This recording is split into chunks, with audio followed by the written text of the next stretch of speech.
We need to look at Netanyahu, we need to look at the two-state solution, and at his remarks in Washington yesterday, delivered during his meeting with President Donald Trump, in which he effectively rejected the traditional concept of a two-state solution.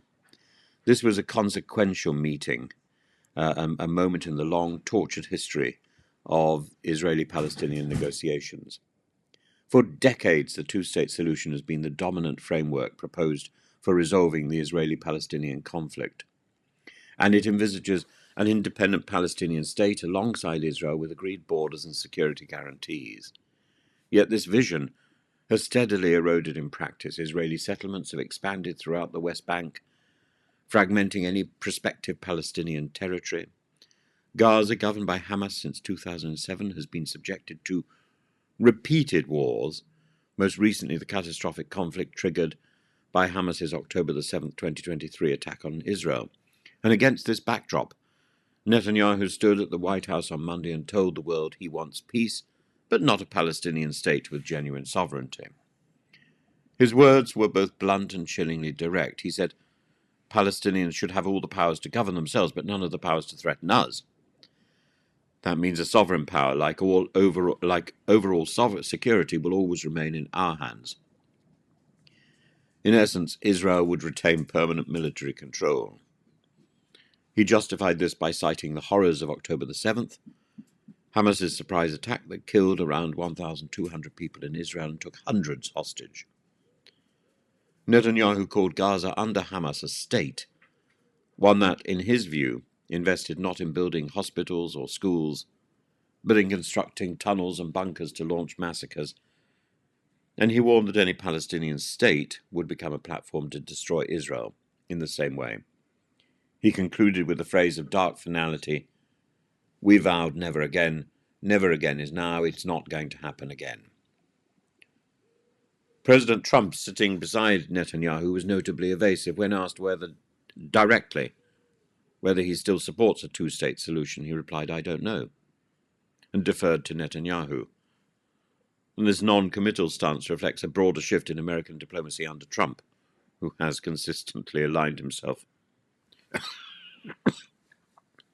with Netanyahu's positions, including recognition of Jerusalem as Israel's capital, and the Abraham Accords with Arab states that largely bypass the Palestinian issue. For Palestinians, Netanyahu's remarks confirm their worst fears, that Israel has no intention of ending its military occupation. They accuse Israel of systematically destroying the viability of a Palestinian state through settlement expansion, land seizures, and the devastation of Gaza. Even as Netanyahu spoke in Washington, reports surfaced of Israeli plans to annex the West Bank, with members of his Likud party calling for formal annexation before the Knesset's summer recess. In Gaza, more than 57,000 people have been killed since October, according to local health authorities, with the vast majority civilians. Most of the population is displaced. Meanwhile, life in the West Bank has become increasingly unbearable under settlement expansion and military checkpoints. For Palestinians, Netanyahu's vision is not autonomy but perpetual subjugation, local self-rule, under the shadow of Israeli military control. And this meeting also occurred as Israeli and Hamas representatives held indirect talks in Qatar for a ceasefire. The US is trying to broker a deal to end the fighting in Gaza and to secure the release of Israeli hostages. Yet Netanyahu's rhetoric undermines these efforts. His categorical rejection of statehood will embolden hardliners on both sides.